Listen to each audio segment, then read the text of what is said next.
Assalamualaikum warahmatullahi wabarakatuh. Jumpa lagi bersama saya Desi Triana di Bincang Kota seri ke-18. Senang sekali rasanya, mungkin para Tribuners yang ada di rumah sedang bertanya-tanya saya sedang di mana. Ya, inilah redaksi Tribun Timur. Dengan latar belakang hari ini saya live langsung dari redaksi kami tercinta Tribun Timur. Sudah lama sekali saya tidak berjumpa dengan teman-teman Tribuners, dan spesial kali ini saya sudah menghadirkan dua narasumber yang akan berbincang-bincang seputar Kota Makassar hanya di Bincang Kota. Baik, langsung saja saya perkenalkan.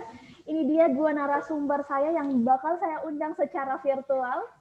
Ini yang pertama ada Dr. Arif Santoso, spesialis paru, konsultan PhD, dosen Fakultas Universitas Hasanuddin, dan juga tim Satgas COVID-19 Unhas. Selamat sore, Pak. Selamat sore, Ye. Ya, ini kedua kalinya, Pak ya? Iya, betul. Mudah-mudahan tidak bosan. Kemudian di Bincang Kota.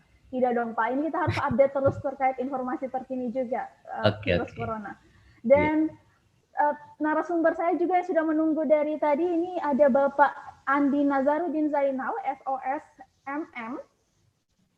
Halo Pak Nazaruddin, sebagai Kepala Seksi Industri Pariwisata Dinas Pariwisata Pemerintah Kota Makassar.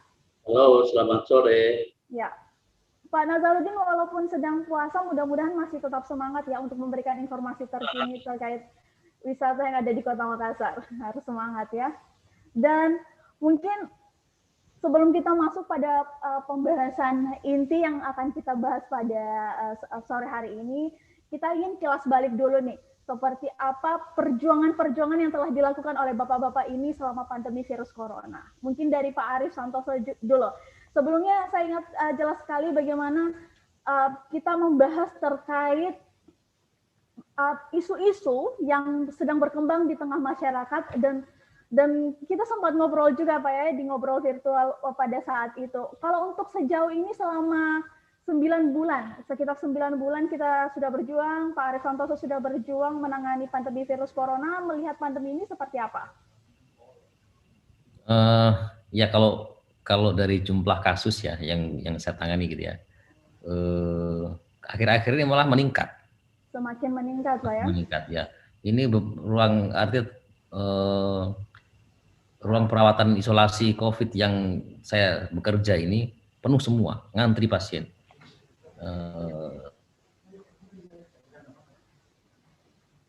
Oke.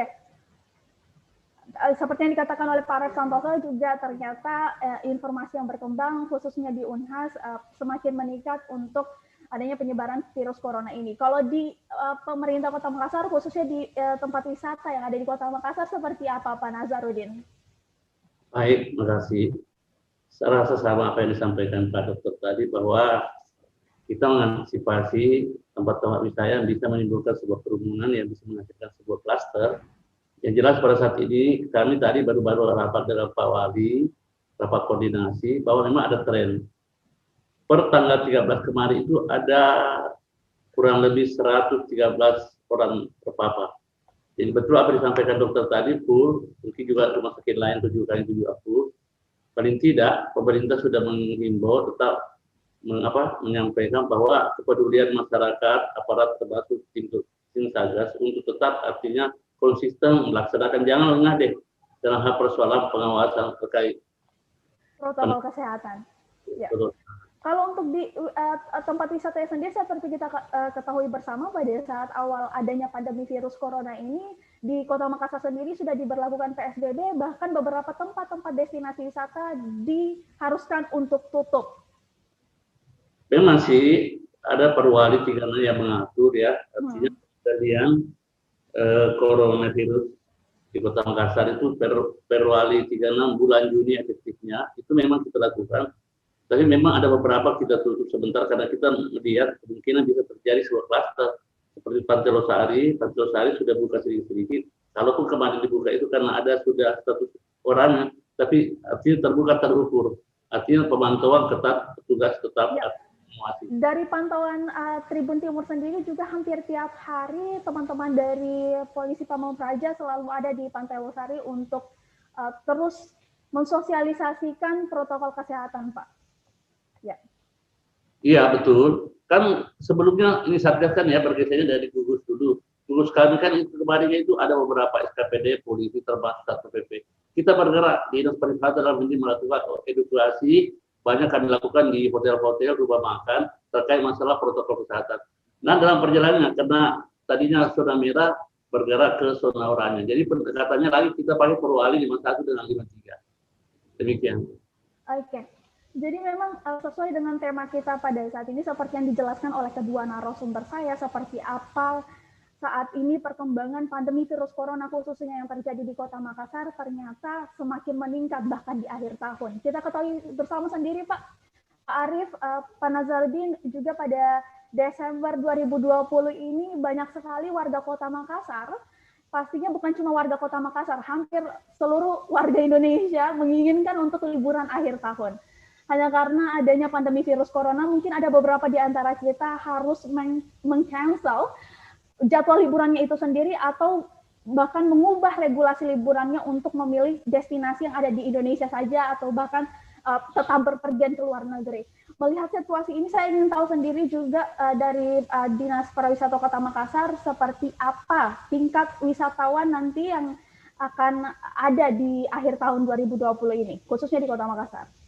Untuk sementara belum ada yang bisa kita andalkan karena memang betul protokol ini harus menjadi perhatian khusus. Apalagi dalam rangka menghadapi tahun baru, kami tadi sudah rapat, memang Pak Wali Kota tegas bahwa semua hotel tidak bisa melaksanakan kegiatan melaksanakan Natal dan Tahun Baru. Minimal artinya hura-hura atau ada kegiatan-kegiatan yang seremonial yang ngumpul-ngumpul ini berbahaya. Bahkan kemarin Pak Kapolres mengatakan, kalaupun misalnya ada kumpul-kumpul di hotel atau acara-acara apa dengan atau Natal, kami akan tindak tegas. Ini komitmennya. Karena ketakutan kami luar biasa. Kemarin kan luar biasanya kenapa? Kita itu pada posisi 40 per hari. Nah sekarang merangkak naik 80 kemarin, sekarang sudah 113. Ini kan sesuatu luar biasa. Diwaspadai kalaupun misalnya masih oranye, saya mendekati merah. Makanya kehati-hatian Pak Wali Kota luar biasa. Janganlah sampai kasihan kalau kita masuk merah lagi. Kan sama hanya perjuangan selama ini kan sia-sia. Sehingga Pak Wali mewanti-wanti, kami tadi sudah undang semua termasuk PHRI untuk mengingatkan janganlah pedulilah bahwa protokol ini tidak bisa lawa yang kita lihat tapi sesungguhnya ada dan berbahaya. Demikian. Berarti untuk berbagai event juga yang bakal digelar di tahun baru ini diimbau untuk tidak diselenggarakan Pak ya? Tiadakan. Hotel dan restoran pun kafe tidak ditiadakan. Bahkan kami sudah membentuk Pak Wali tadi sudah membentuk tim gugus untuk bahkan kalau Satpol PP kewalahan, polisi dengan TNI akan mengawal. Bahkan tadi Pak Wali menyampaikan kepada camat-camat untuk proaktif. Ada kan tripilar, camat, kapolsek dan rame silakan masiflah turun untuk melakukan pengawasan. Karena bisa saja terjadi sebuah klaster baru karena efeknya dari tahun baru atau Natal ini 15 hari ke depan. Seperti contoh kemarin, kan pilkada. Nah efeknya nanti kita tunggu 10 hari ke depan, bagaimana akan terjadi. Makanya Pak Wali betul-betul concern persoalan ini, jangan sampai terulang kembali. Terima kasih. Dari Pak Arief Santoso, mendengar pemaparan dari Pak Nazarudin sendiri yang mengatakan bahwa ternyata bakal dibatasi bahkan tidak ditiadakan untuk event tahunan baik hotel ataupun restoran. Ini melihat kondisi seperti ini, apalagi yang dijelaskan juga Pak Arief, ternyata banyak sekali Pak Dokter yang semakin meningkat malah di akhir tahun ini. Betul. Ya jadi kan sebenarnya begini. Ya, kalau saya melihat sebenarnya kasus COVID ini kalau kita mau objektif menilai sebenarnya tidak pernah turun, menurut saya. Karena kita kan 3T itu ya, tracing, test, treatment. Ya, utamanya kan tracing dan tes. Nah, tracingnya ini kan sempat turun, gitu loh. Kita dengan target 1.000 orang per minggu ya, 1 banding 1.000 penduduk per minggu itu nggak tercapai. Gitu. Jadi otomatis sebenarnya banyak orang yang tidak terdeteksi, mungkin positif dan berkeliaran di mana-mana. Satu, yang kalah aja yang masuk rumah sakit, gitu kan. Yang kedua, banyak masyarakat yang tidak mau dites. Kalau awal COVID dulu, gugus dan saya yang merawat, gitu ya. Kalau misalkan saya telepon gugus kemudian saya bilang ini ada pasien menolak di swab, gugus turun gitu ya.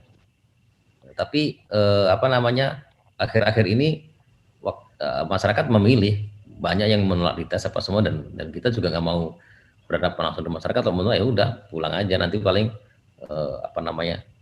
daripada nanti ribut di rumah sakit kan gitu ya. Nah, orang-orang seperti inilah kemudian menjadi klaster keluarga menularkan keluarga yang lain yang nggak bergejala, kemudian pergi ke kantor kemana, menularkan kemana-mana. Saya barusan dapat kabar ada sebuah rumah sakit ditutup karena 70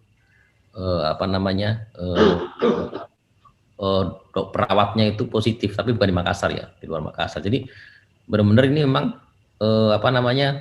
ya kita harus menegakkan, ya intinya COVID itu itu tadi. Kalau buat masyarakat itu mencegah transmisinya itu memakai masker, kemudian menjaga jarak, menghindari kerumunan, ya, mencuci tangan, itu sebenarnya kalau itu ditegakkan ya. Kemudian karena saya lihat kan, saya sering lewat ini kafe-kafe itu banyak banget kerumunan gitu ya. Di mana itu sudah seperti bukan pandemi lagi gitu ya.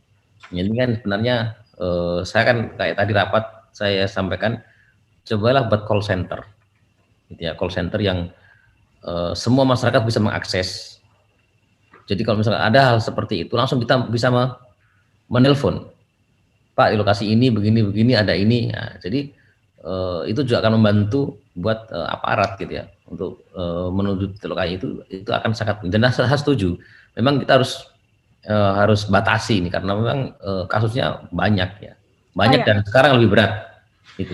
Terkait tadi sempat menyinggung kafe juga yang rada banyak ya Pak ya. Sekarang kita lihat juga berbagai kafe walaupun tetap menerapkan protokol kesehatan, misalkan mungkin dengan penggunaan hand sanitizer mungkin yang disediakan, atau misalnya ada pembatasan dengan memberi sekat antara pengunjung yang satu dengan pengunjung yang lainnya, atau misalkan juga menggunakan masker itu adalah hal yang terpenting. Tapi di satu sisi kalau misalkan dari pantauan kita sendiri memang tetap dilonggarkan begitu saja. Gak ada sekat, tetap ada berkerumun begitu. Yang saya lihat ya, kalau ini berkerumun seperti biasa aja gitu. Sebenarnya kan saya bilang gini, tidak perlu ya, artinya orang kan juga ada yang bisnisnya apa semua gitu ya, butuh hidup lah gitu ya.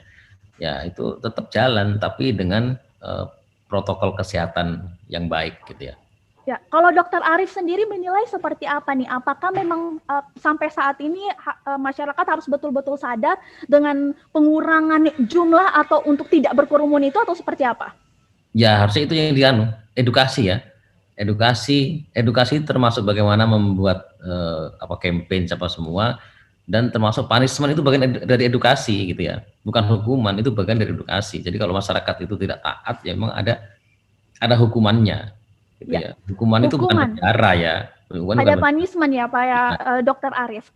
Saya kembali ke Pak Nazarudin. Halo Pak.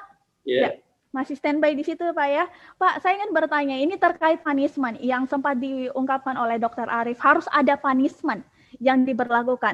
Seperti yang Pak Nazarudin juga sempat jelaskan bahwa nantinya di tahun baru ini tidak boleh ada yang menggelar perhelatan apapun, baik pihak hotel ataupun restoran. Kira-kira punishment apa yang akan didapatkan oleh pihak hotel ataupun pihak restoran yang bakal menggelar acara-acara khusus di malam tahun baru nanti?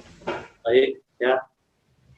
Kalau sebelumnya kemarin itu di Perwali, di Bas 1, di Bas 3 itu memang ada. Itu pun juga teguran sebanyak bisa, bertahap-tahap. Tadi setelah rapat dengan Forkopimda, Pak Evaluasi, Pak Kapolres mengatakan tidak lagi kami akan melakukan tindakan. Dan pendekatannya bukan lagi bentukan Perwali, dia akan menggunakan undang-undang karantina, apakah artinya termasuk Pak Kapolri itu, ada edarannya itu, Pak Kapolri itu dia akan gunakan. Kalau perlu pun sanksi-sanksi termasuk pidana akan disiapkan untuk yang pelanggar-pelanggar. Makanya kemarin tadi memang itu hotel-hotel memang sudah sepakat, hanya ada permintaannya gimana ini kalau sekiranya untuk ada gedung pertemuan. Kan selama ini kan yang kita udah hanya gedung pertemuan, hotel dan restoran yang melaksanakan naik.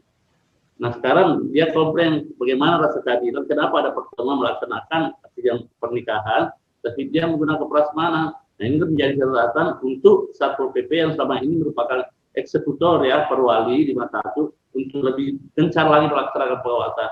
Tapi intinya begini, diharapkan sebuah masyarakat ketika ada perubahan-perubahan, katakanlah sebuah pengantin, apakah di gedung pertemuan di mana saja, sampaikan ada call center itu kan. Bisa dihubungi ke kami di pariwisata atau misalnya di Satpol PP. Karena begini, luasnya cakupan Makassar ini dengan kegiatan-kegiatan, apalagi bulan-bulan 12 ini kan banyak kegiatan-kegiatan pengantin. Kan beda, sulit terpantau, katakanlah dia di lorong-lorong atau misalkan dia tidak menggunakan, ini terlalu sulit untuk kami jangkau. Sehingga tadi sarannya Pak Camat, bagaimana ini hukumnya ini Pak, ketika misalnya ada pengantin di lorong-lorong, di situ terjadi kerumunan.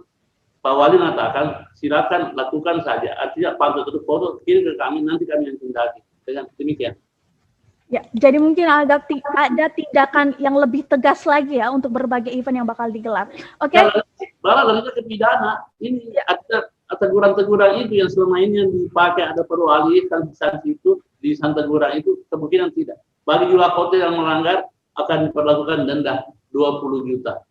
Akan diperlakukan denda 20 juta. Oke, Tribuners, nanti kita akan kembali setelah jeda iklan berikut ini. Jangan berkerumun, jangan salaman, jangan berdekatan, jangan lupa makan yang bergizi, jangan lupa pakai masker, jangan menyentuh wajah, jangan lupa menjaga jarak, jangan lupa helm sendiri, jangan lupa cuci tangan, jangan lupa cek suhu tubuh, jangan lupa vitamin, jangan lupa berolahraga, jangan meludah sembarangan, jangan lupa hidup sehat, jangan lupa membersihkan tubuh dan ganti baju. Jangan pesimis, jangan lupa berdoa, jangan kehilangan kreativitas, jangan pernah berhenti untuk belajar, jangan mudah menyerah pada keadaan. Mari kita galang disiplin dan kesadaran kolektif untuk tetap semangat. Kini saatnya beradaptasi menuju tatanan budaya baru.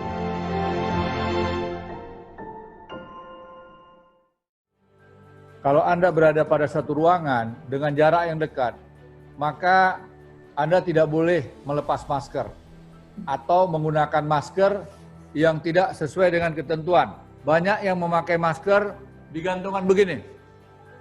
Saya kalau menggunakan masker seperti ini, maka masker ini sudah akhir dan saya tidak boleh lagi menggunakan. Saya harus memotongnya dan membuangnya. Saya harus menggunakan masker yang baru dengan cara mengambil yang benar dan memasang kembali yang benar.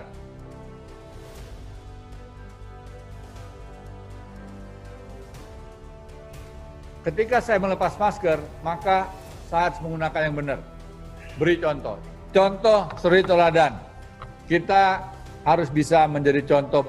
Kita sudah disiplin saja, belum tentu kita aman dari COVID. Apalagi kalau kita mengabaikan protokol kesehatan.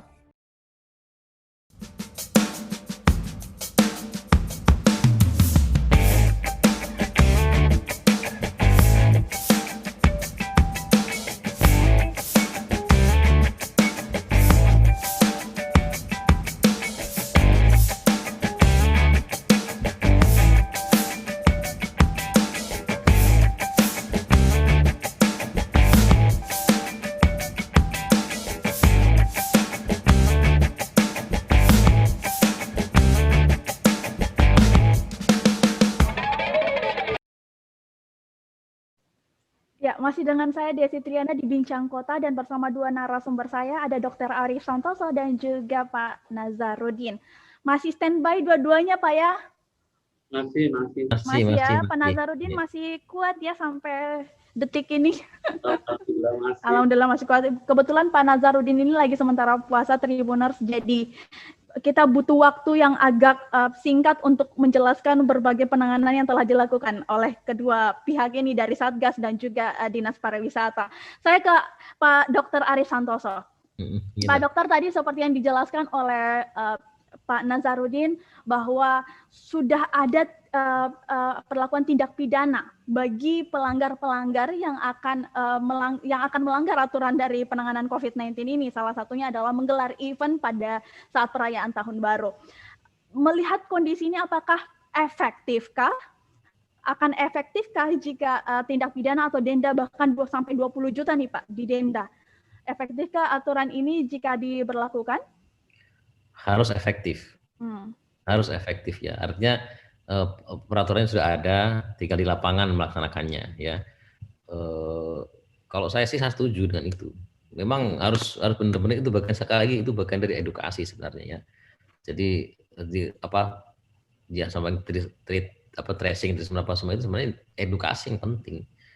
Jadi masyarakat diedukasi apa semua, kalau memang dia masih melanggar, peringatan, denda saja atau apapun, bahkan kalau memang pidana saja, karena itu akan menjadi efek jerah buat yang lain ya, karena sepertinya masyarakat tidak takut kalau dikasih begitu. Apalagi kita ketahui sendiri ini aturannya sudah sejak awal sudah diberlakukan, tapi masih ada juga yang istilahnya melanggar, masih ada juga yang bisa melonggarkan dirinya atas aturan yang telah dibuat itu sendiri. Bahkan tidak hanya dari pemerintah kota saja, dari Satgas pun, baik Satgas Pemkot, Satgas Pemprov, atau Satgas dari Unhas sendiri, pastinya tidak tinggal diam dengan adanya penularan pandemi virus corona yang belum juga berakhir hingga hari ini. Seperti kita ketahui bersama juga, Satgas kemarin dari Pemkot menggelar swab massal untuk penanganan virus corona, untuk mengidentifikasi lebih awal adanya virus corona ini.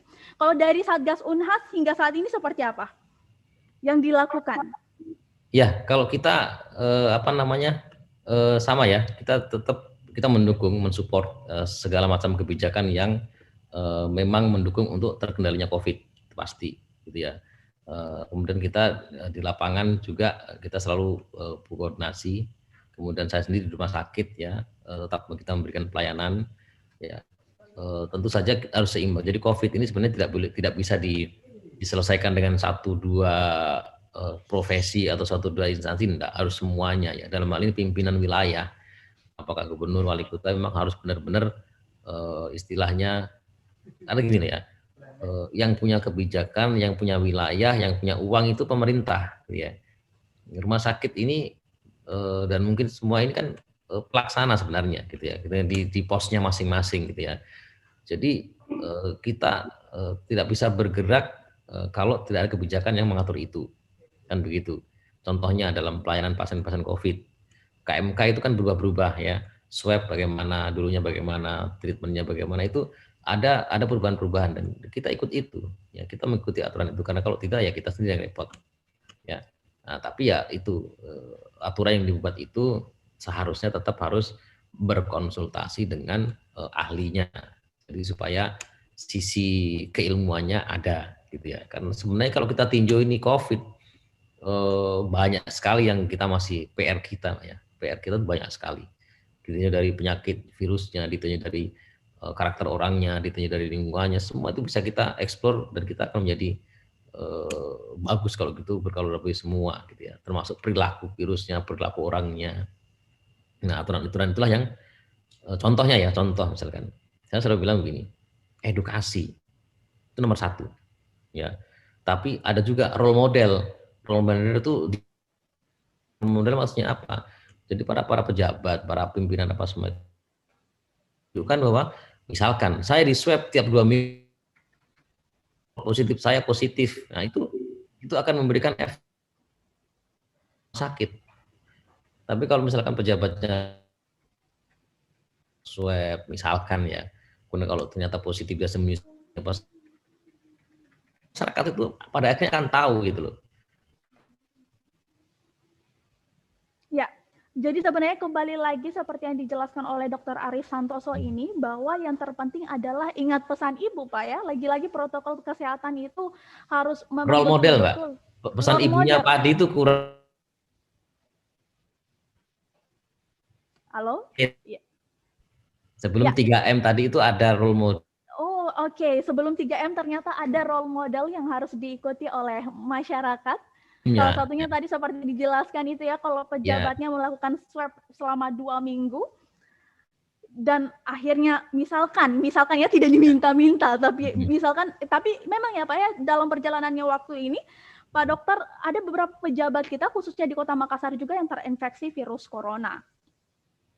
Jadi dengan adanya mereka memberikan pemberitahuan kepada masyarakat, itu kan bisa menjadi edukasi tersendiri juga untuk masyarakat bahwa seperti apa virus corona ini. Saya ke Dinas Pariwisata kembali, ke Pak Nazarudin. Halo Pak. Halo, ya. Ya, Pak Arif, Pak Dr. Arif tadi sudah menyampaikan bahwa masyarakat butuh role model. Sebelum 3M, masyarakat butuh role model. Jadi misalkan dari wilayah pejabatnya sendiri dulu yang melakukan edukasi terhadap masyarakatnya untuk bisa mencontoh pejabatnya itu langsung. Dan seperti kita ketahui beberapa waktu lalu juga kita banyak didengarkan nih dengan beberapa pejabat yang terinfeksi virus corona. Kalau dari instansi Dinas Pariwisata sendiri, ada tidak stafnya kah atau pejabatnya yang juga terinfeksi virus? Ya, betul. Kemarin, Ibu Kadis, ya, difasilitasi ya, UPD ini Dinas Kesehatan, satu kantor itu kami swab, ya, rapid. Ternyata ada di antara, ada 6 staf yang kena OTG sebenarnya. Dia terpapar, sehingga 1 minggu kantor kami tutup. Demikian. Bahkan ada 2, bahkan kepala bidang kami terpapar, sempat di karantina dan secara mandiri di Dinas Pariwisata. Apakah informasi itu juga disampaikan kepada masyarakat atau di-keep sendiri oleh instansinya? Oh iya, bahwa sekarang virus itu tidak kenal apakah seorang pejabat, tukang bakso, tukang sayur, siapa saja. Ketika misalnya dia tidak melaksanakan protokol, ya bisa saja kena. Dia tidak artinya dia tidak mentaati gerombolan-gerombolan yang selama ini biasa yang terjadi di mana-mana itu, ya itu bisa saya terjadi orang kena. Ya, saya kembali lagi ke role model nih Pak, seperti yang dijelaskan Pak Dr. Arif Santoso. Masyarakat kan harus punya role model. Kalau di kantor Dinas Pariwisata sendiri, seperti apa protokol kesehatan yang diterapkan untuk para stafnya? Ya, ini biar masyarakat atau para tribuners juga sudah bisa melihat ya seperti apa penerapan protokol kesehatan kalau di instansi pemerintahan. Biasalah selama ini Mbak, ya berlaku di instansi semua. Kan ini sudah standar bahwa sebelum masuk itu cuci tangan, kita pakai masker, dan itu tempat kerja itu diatur jaraknya. Yang tadinya mungkin berdempet-dempet, sekarang 1,5 meter satu meja. Dan kedua, ada kebijakan Wali Kota mengatur pegawai 50% selang-selingnya. Ini kan termasuk sangat membantu, artinya kerumunan terjadi di sebuah instansi. Demikian. Oke, saya ke Pak Dr. Arif Santoso.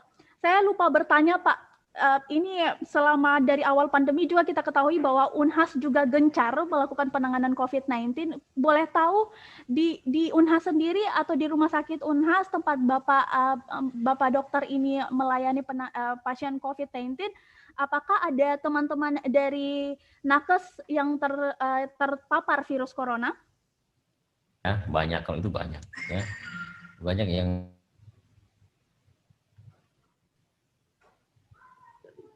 Halo? Halo. Ya. Halo? Ya, halo. Ya. Ya. Pak Dokter bisa dijelaskan kembali? Halo? Ya, mungkin sedang terganggu, nanti kita tanyakan lagi lebih lanjut. Saya kembali lagi ke Pak Nazarudin. Pak, ini terkait mungkin jumlah wisatawan nanti yang akan berkunjung di tahun depan, apakah nanti akan menurun atau malah meningkat nih? Ini kan sebenarnya tergantung dari kondisi nasional kita, ya. Karena apa yang terjadi di Jakarta, di Indonesia, maka sama aja. Jadi kita berharap bagaimana artinya kita bisa menekan COVID, ya. Yang tadinya mungkin sudah masuk zona oranye, kita berharap besar bisa kuning dan hijau. Nah, kalau hijau seperti ini kan berarti ada upaya kami untuk menggiatkan kembali usaha pariwisata. Ya, upayanya seperti apa, Pak? Ya, banyak kita lakukan. Kemarin kan kita dapat juga hibah, ya, hibah bantuan. Itu kan ada 30% itu kegiatan untuk infrastruktur, ya, pembenahan destinasi. Katakan beberapa pulau kita benahi, termasuk ada beberapa kegiatan-kegiatan tradisional masyarakat, kampung drama seperti itu kita benahilah infrastrukturnya. Paling tidak bisa lah, artinya teman-teman bisa bersemangat lagi untuk menggerakkan pariwisata itu sendiri. Kalau juga sudah siap. Kalau ya, bersemangat lagi Pak, gimana dong cara menekan COVID-nya? Maksudnya apa? Ini kan Bapak bilang tadi kembali bersemangat lagi untuk menggiatkan pariwisata, sedangkan di satu sisi harus ada penanggulangan juga untuk tetap menekan angka penyebaran virus corona itu agar melandai.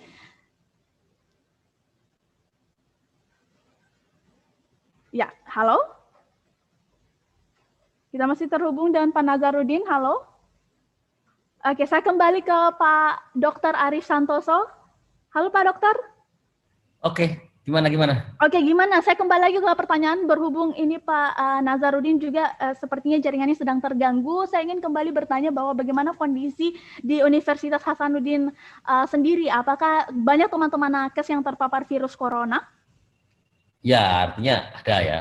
Ada karena kita memang rutin melakukan tes ya. Jadi buat teman-teman nakes yang bekerja terutama di ini kita secara bergantian kita tes, kemudian apalagi kalau ada gejala kita tes, kemudian kita juga punya swab. Memang Rumah Sakit UNHAS salah satu yang menjadi rujukan untuk swab ya PCR. Jadi kita tiap hari itu ada swab di Rumah Sakit UNHAS. Jadi memang ini ya kapasitasnya sih tiap hari kita ini sampai 100 lebih ya sampel kita bisa tes tiap hari ya. Jadi bagian dari bagaimana kita mengantisipasi transmisi di rumah sakit ya. Selama ini ada tidak kendala-kendala yang dihadapi selama 9 bulan ini penanganan COVID-19? Sih ya pasti ada, ya pasti ada.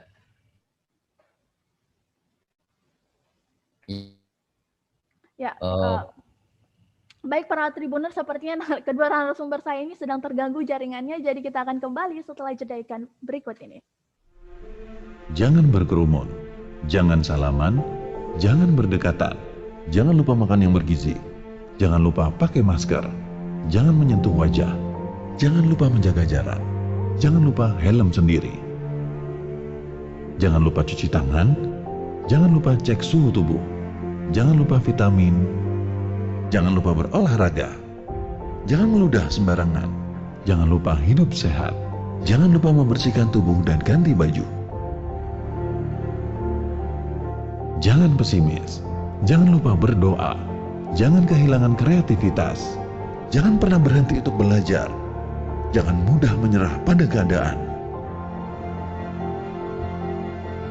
Mari kita galang disiplin dan kesadaran kolektif untuk tetap semangat. Kini saatnya beradaptasi menuju tatanan budaya baru.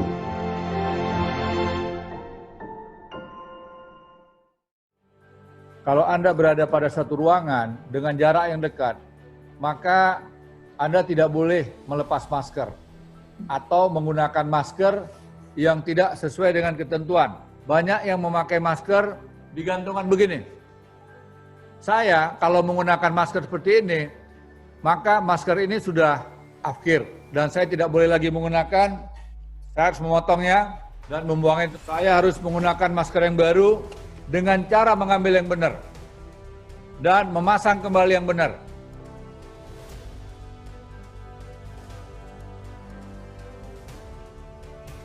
Ketika saya melepas masker, maka saya harus menggunakan yang benar. Beri contoh. Contoh suri teladan. Kita harus bisa menjadi contoh. Kita sudah disiplin saja, belum tentu kita aman dari COVID. Apalagi kalau kita mengabaikan protokol kesehatan.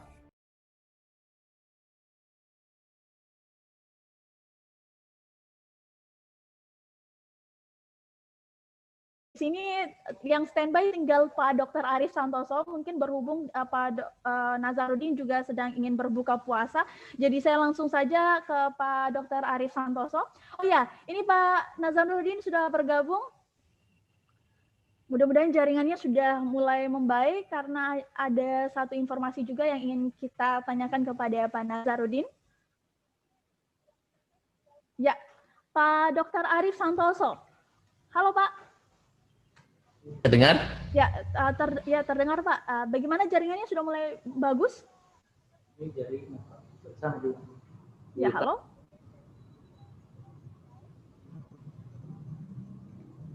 Halo. Ya, kalau Pak Dr. Arif jaringannya juga masih terganggu, saya ke Pak Nazarudin. Pak, seperti yang Bapak sampaikan tadi, ini Makassar sudah memasuki zona oranye, artinya ada penurunan dibanding sebelumnya, yaitu zona merah. Kalau boleh tahu, apakah aman untuk wisatawan berkunjung ke Kota Makassar sampai akhir tahun 2020 ini, atau seperti apa, Pak? Tapi tetap pemerintah harus punya komitmen untuk berhati-hati, karena bagaimanapun juga bolehlah kalau sekiranya dia mau ke Makassar, tapi dia harus melaksanakan protokol pakai masker atau jarak. Kalaupun misalkan tidak sampai terjadi kerumunan, tapi kalau dia datang bergerombol kan itu akhirnya juga berbahaya. Silakan saya datang ke Makassar, cuma berhati-hatilah, tetap melaksanakan protokol kesehatan dalam hal ini yang 4M itu, ya, menjaga jarak, pakai masker, terus ya mencuci tangan, menghindari kerumunan. Kalau lebih demikian, Mbak. Ya, sekali lagi ingat pesan Ibu 3M, mencuci tangan, menjaga jarak, dan juga menggunakan masker. Pak Dr. Arif Santoso, halo ya. Pak. Ya, oke. Pak, ini dari Pak Kepala Seksi sendiri, Dinas Pariwisata mengungkapkan bahwa tidak apa-apa datang ke Makassar, yang penting ingat pesan Ibu yaitu 3M tadi. Kalau Pak Dr. Arif Santoso sendiri seperti apa? Ya itu harus nggak masalah ya datang ke Makassar. Halo, Pak Dokter. Jaringannya, Mbak. Ya, jaringannya Pak ya. Kita lanjut saja Pak ya. Sekarang saya masuk pada sesi pertanyaan di YouTube. Di sini sudah ada beberapa teman-teman Tribuners yang sudah bertanya via YouTube kita. Ini ada Raya Rahmadiana. Semoga pandemi COVID-19 segera berlalu dan masyarakat Indonesia bisa kembali beraktivitas seperti biasa. Sepertinya ini harapan kita semua. Dan ada Rifki Nur Daniel. Halo juga. Ada Evan. Makasih untuk pemerintah, untuk vaksinnya, semoga COVID-19 cepat hilang. Dan ada Abdiwan Muhammad ya. Ini Kak Abdiwan bertanya, vaksinnya dibeli atau gratis? Ngomong-ngomong terkait vaksin, beberapa waktu yang lalu kita tahu sendiri bahwa vaksin sudah tiba di Indonesia. Mungkin ada bocoran sedikit nih dari Pak Dinas Pariwisata, dari Pak Kasih sendiri, Pak Nazarudin, kira-kira vaksinnya kapan tiba di Makassar? Mungkin sebenarnya sudah ada, tapi sementara kan masih diuji klinik ini, artinya diuji dulu vaksin itu gimana efektifnya. Apalagi kita juga menunggu dari fatwa dari MUI, ini kan sangat membantu ya. Yang jelas untuk vaksin itu memang diprioritaskan untuk tenaga kesehatan dulu ya. Katakanlah misalnya dokter, para medis, yang pelayanan publik, barulah mungkin ke guru dan masyarakat. Dan yang jelas setahu saya kemungkinan gratis, tapi tunggu dulu, dilihat dulu seperti apa gratisnya. Mungkin memang masyarakat tidak mampu. Kalau orang yang artinya berpenghasilan menengah ke atas kan mungkin ada pertimbangan lagi. Kita sudah tahu lah, mudah-mudahan kita berharap semua masyarakat Indonesia dapatlah vaksin gratis. Demikian. Oke, dari Pak Dr. Arif Santoso ini ada yang bertanya Pak terkait vaksin. Vaksinnya dibeli atau gratis nih? Kalau dari UNHAS sendiri, apalagi Satgas nih pasti sudah mendapat informasi lebih awal nih. Kira-kira gimana nih kalau untuk di Kota Makassar, khususnya di UNHAS? Bisa dengar ya suara saya? Kira-kira ada jatah vaksin nggak untuk UNHAS? Dengaran ya suara saya? Ya, kedengaran. Oke. Oke, ini vaksin ini penting untuk disikapi maksud saya ya. Jadi begini, kita harus lebih objektif menilai vaksin ini. Ya, jangan sampai vaksin ini dianggap sebagai penolong, dewa penolong. Ya, itu harus hati-hati. Satu, vaksin ini bukan obat. Ya, vaksin itu bukan obat. Ini penting buat masyarakat juga. Vaksin itu fungsinya untuk mencegah. Mencegah apa? Bukan mencegah terinfeksi, tidak. Kalau terinfeksi, dia akan menjadi tidak berat. Itu yang kita harapkan. Karena sepertinya untuk kasus-kasus flu itu tidak ada kekebalan mutlak buat vaksin untuk flu. Ya, satu itu. Yang kedua, kalau kita review kasus, banyak orang yang sudah kena dan terinfeksi kembali. Ya, itu. Kemudian di salah satu negara di Eropa itu kalau tidak salah, kalau bukan Swedia, Denmark, itu orang yang sekarang dia lagi menghadapi masalah COVID juga dengan dulu kan dia melonggarkan protokol kesehatan. Ini reviewnya ya. Ternyata hanya 10% yang muncul antibodinya. Ya, dari situ kita bisa menarik kesimpulan bahwa vaksin ini kan ada beberapa macam, ada RNA-nya, ada virus yang dilemahkan, ada spike-nya gitu ya. Nah, artinya bagian-bagian dari virus itu yang kemudian dimasukkan ke tubuh manusia supaya dia bisa memberikan informasi kepada sistem pertahanan tubuh, gitu kan. Nah, sedangkan orang yang terinfeksi itu langsung virusnya yang masuk ke tubuh. Nah, orang yang masuk ke tubuh virusnya saja bisa terinfeksi kembali, gitu ya. Jadi secara hipotesis, secara pertanyaan ilmiah itu ya memang berarti kalau vaksin ini tidak bisa memberikan kekebalan mutlak. Jadi vaksin alami dan yang paling penting tetap adalah tadi itu menjaga jarak, memakai masker, kemudian menghindari kerumunan. Kenapa? Dari penelitian kan jelas kalau orang memakai masker dua-duanya, kemudian menjaga jarak 1 meter sampai 1,5 meter, itu resiko tertularnya itu sampai 0%, ya 1 sampai 2%, jadi sangat kecil. Kalau kemudian orang itu terpapar sama virus, ya dengan memakai masker dua-duanya, maka virus itu tinggal bagian-bagian virus yang cuma 1% tadi itu. Jadi itu sama dengan natural vaksin. Ya. Itu yang kita bisa artinya kalau kita melihat objektifnya, ya. Nah, kemudian kalau terkait yang vaksin yang sedang beredar yang akan diedarkan ini, ya memang masih diuji klinis dan belum ada hasilnya sampai sekarang yang di Jawa Barat itu, ya. Jadi memang tentu saja tidak boleh kita berikan langsung ke dalam masyarakat luas, tidak boleh karena masih diuji ceritanya. Ya. Tapi kalau gitu. misalkan ada kalau yang di luar negeri sudah ada uji-ujinya itu, uji klinisnya itu, dan hasilnya memang gimana? Ya, Pak Dr. Arif Santoso, kira-kira UNAS dapat jatah vaksin nggak nih nanti? Sampai sekarang sih belum ada kita bicara vaksin ya di UNAS, ya, belum ada. Belum ada ya? Belum ada. Oke. Dan terima kasih banyak atas perbincangan yang menarik. Sekali lagi atas perbincangan ini tentunya kita mengingatkan kembali untuk para Tribuners selalu menerapkan protokol kesehatan karena itu yang terpenting. Bagaimana Pak Nazarudin? Ya, saya sepakat sekali. Siapa lagi kalau bukan kita? Harus ada kesadaran dan peduli terhadap diri dan orang di sekeliling kita. Mari kita melaksanakan protokol, ya, agar kita bisa memutuskan mata rantai dan 2021 kita new normal, ya. Biar ekonomi bisa bergerak, kita lebih onjol lagi, paling tidak jaga imunnya. Karena sebenarnya kalau imun kuat, tidak ada apa-apa itu vaksin, tidak usah pakai vaksin, imun saja diperkuat. Karena imunlah yang bisa menghabisi itu virus corona. Serasa sepakat dengan Pak Dokter. Demikian deh. Ya, kalau Pak Dr. Arif Santoso tadi imun yang lebih kuat, vaksin tidak ada apa, tanpa vaksin pun kita kalau imunnya kuat bisa tetap bertahan. Pak Dr. Arif? Oke, sepertinya masih gangguan jaringan ya. Sekali lagi terima kasih banyak untuk kedua narasumber saya yang masih semangat hingga akhir. Terima kasih juga Pak Nazarudin yang standby masih di kantor, Pak. Ya, mudah-mudahan tetap semangat dan selamat berbuka puasa juga nantinya. Terima kasih juga buat Pak Dr. Arif Santoso yang kedua kalinya menemani saya di Bincang Kota ini. Terima kasih juga buat para Tribuners yang sudah menyaksikan tayangan ini. Sekali lagi, ingat pesan dari kedua narasumber saya, juga pesan Ibu, yakni 3M, menjaga jarak, mencuci tangan, dan juga mengenakan masker. Saya Desi Triana pamit undur diri. Sampai jumpa di Bincang Kota berikutnya. Assalamualaikum warahmatullahi wabarakatuh.